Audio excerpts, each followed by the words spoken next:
হাদিস শরীফ আল মুসলিমু মান সালিমাল মুসলিমুনা মিন লিসানিহি ওয়া ইয়াদি।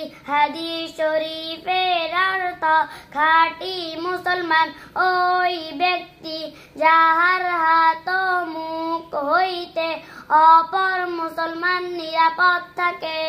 12 নম্বর হাদিস শরীফ হুব্বুদ দুনিয়া রাসু কুল্লি খতিআ। হাদিস শরীফের অর্থ দুনিয়ার মুহাব্বত সমস্ত গুনাহের মূল। 13 নম্বর হাদিস শরীফ ইন্নামাল আমালু বিল খাওয়াতিম। হাদিস শরীফের অর্থ শেষ আমলই নির্ভরযোগ্য। 14 নম্বর হাদিস শরীফ তুহফাতুল মুমিনিল মাউত। হাদিস শরীফের অর্থ ঈমানদারের জন্য মৃত্যু উপহার স্বরূপ। 15 নম্বর হাদিস শরীফ কাফা বিল মারই কাযিবান আন ইউহাদ্দিসা বিকুল্লি মা সামিআ। হাদিস শরীফের অর্থ যাহা শুনে তাহাই বলিতে থাকা।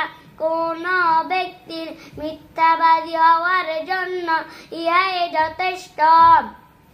16 নম্বর হাদিস শরীফ লা ইয়াদখুলুল জান্নাতা জাসাদুন উযিয়া বিল হারাম।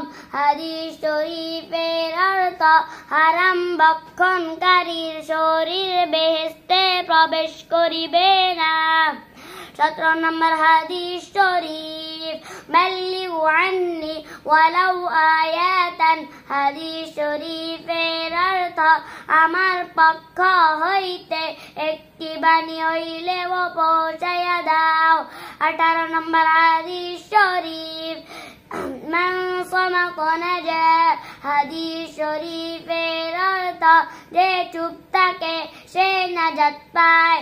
19 নম্বর হাদিস শরীফ ইন্নামাল আমালু বিন্নিয়াত। হাদিস শরীফের অর্থ সমস্ত কাজই নিয়তের উপর নির্ভর করে। 20 নম্বর হাদিস শরীফ লা ইয়াদখুলুল জান্নাতা কত্তাত। হাদিস শরীফের অর্থ চগলখোর বেহেশতে প্রবেশ করিবে না।